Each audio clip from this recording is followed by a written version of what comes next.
Mike of Mike's Bags. Today I'm reviewing the Hellion by Young Guns Cornhole. Let's go and dive in, break these bags down. As always, we'll start with materials. Slow side, this is that herringbone carpet that we're all familiar with. It's the same slow side that you find on the BG Wizard Sorcerer, the B3 Fatal Prime, the Swag Bags Maniac, the Buffalo Fury, and Fallout X, the Ninja Street. I could go on and on. There's a whole list of bags that use this herringbone material. This is the more popular of the herringbone carpet. Speed-wise, I call it a 5. Every time I review it, I talk about it's a material you can manipulate. Brand new, it's like 5.5, 6 speed. If you keep it clean, you play indoors, you clean it out, wash it every now and then, you buy a fabric shaver and you shave the fuzzies off, keep it smooth. It's gonna stay at 5.5 to 6 speed. If you rough it up, you get it dirty, full of sweat and dirt, and you play outside on concrete, asphalt, gravel, whatever, you get it really rough and fuzzed up and you let it go that way, it'll get down to like a 4 speed, maybe even a 3.5 speed. Normal conditions, or you're indoors on pitch pads or smooth surfaces and you kind of keep it somewhat clean, it's probably about a 5 speed. So I call it that 5 speed, but again, you can manipulate it however you want to play. If you want it slower, you get it slower, going faster, you get it faster, but 5 speed on the slow side. Fast side, this is that game changer, surefire fast side, 8.5 speed. It's fast. It's great for sliding the board in conditions, pushing through blocks, cleaning up messes, blowing up piles. Wonderful fast side material. So 5, 8.5 speed on these Hellions. Template wise, it's a medium template bag. It has a medium, it's a medium and a fill, but it's on the thinner side of medium. So this bag has some flop to it. It's got more flop than normal on the bag, which gives the bag a lot of forgiveness to it. This bag has a mixed fill in here. I really like the fill that Young Guns use in this bag. But in the fill has some movement to it, but because you've got so much flop to this bag, it doesn't have that really punishing kick to it, or really active bounce on it. It lands a little softer, so if you don't throw the flattest of bags, you can get away with this. And especially for herringbone, this herringbone carpet, one of the big knocks on it is it kicks on you. It has a really bad kick to it. If you get a fuller bag or a bag with more beads in there, it's really going to be bouncy and kick aggressively. When you add flop to this bag, you actually soften up that landing, take some of that bounce out, you get rid of that aggressive kick. It still has a subtle kick to it, not a lot. So if you don't throw a flat bag, you can get by with throwing these Hellions on there. The flop also gives the bag a lot of forgiveness around the hole. I talk all the time about the landing zone for bags, and these floppier bags have a larger than normal landing zone because you know if you're missing left or right, as long as you can get that corner just to grab, and because the flop, that corner dips in more than a fuller bag. A fuller bag, the corner would stick up. Because of the flop, it dips down more, so it will grab if you're going to be able to grab and catch a hold of that hole. Now, it's not always going to drip back in because one of the other knocks of herringbone is it's not super hole friendly. So a lot of times it'll grab and it'll hang there and you have to go get it with your next bag. But at least the bag is still in play, right? A fuller bag would skip over and be out of play. So with this flop, it gives you that forgiveness around the hole. So if you're not super accurate, you can still get by with these Hellions and have some success with them. These bags are ACL stamps. You play at ACL events, you can throw the Hellions.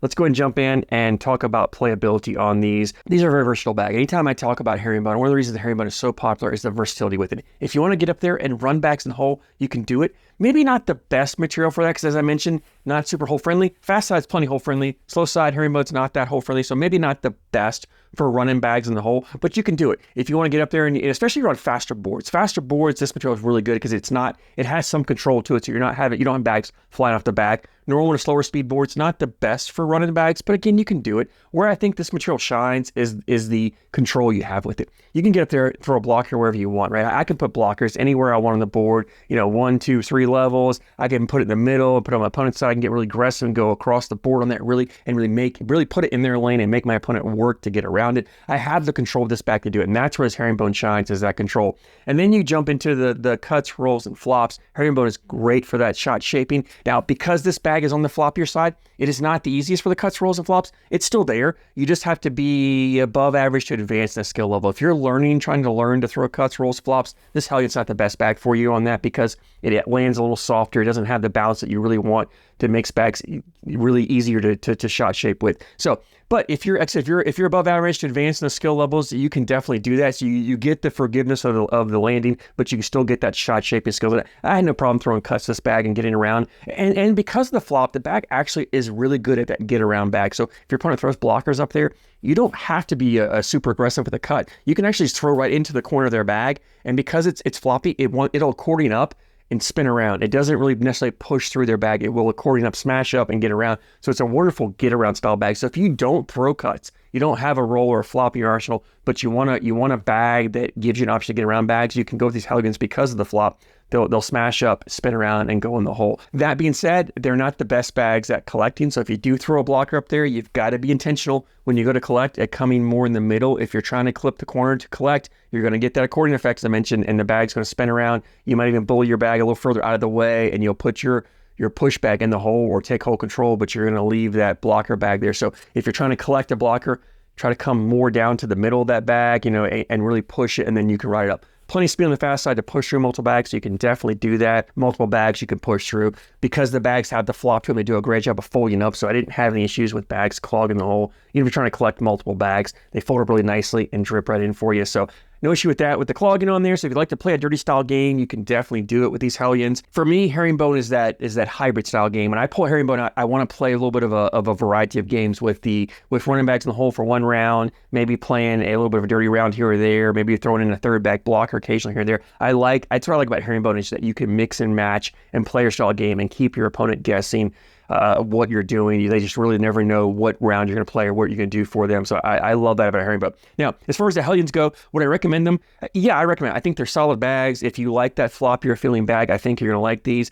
Do they stand out? No. Like there's nothing about this bag that I go, wow, it's really great at this, or it's better than every other bag than this. It's just a good, solid, all-around bag. There's nothing there's nothing I look at and say, okay, I wouldn't buy it for this. Now, again, herringbone has its negatives, the kick and not being hole friendly. But if you've thrown herringbone, you're familiar with that. So if you're okay with that, you like herringbone, you'll have no problem with that. Other than that, there's really nothing negative really to say about the bag. But again, nothing that really hit me like, wow, this bag is just great at that. So it's a bag that's just solid. If you like herringbone material and you like a floppier bag, I think you're going to like the Hellions. Now, leads me in availability, and this is where I think the bag actually shines, is in the pricing of it. Young Guns has a website, MikesCornholeBags.com. As always, I'll put a link down in the description for you guys. These bags are $70 for a set, which is a great price for an ACL stamp bag. $70, it was $9.50 shipping, so $79.50 shipped to you, just under $80. Phenomenal price. It's on that lower price point. And that's where I think the bag really shines, and where I would say I would recommend that. If you've been interested in trying out a herringbone bag, but you're not sure which one to get, as long as you like a floppier style bag, I would say it's worth giving a shot in these Hellions because of that price point, just under $80. If you don't like them, you can sell them, you can trade them, you can probably get some of your money back. Whereas if you spend $100, $120 on a set of bags from another company, it's tougher to recoup that money if you don't like them. So this price point, it's worth the risk, worth the gamble, I think, to give it a try, especially if you're not sure whether you like herringbone. If you've thrown the Hellions, I'd love to hear your feedback, what you like, what you don't like. Drop a comment down below. As always, I thank you so much for your support, and I thank you for watching.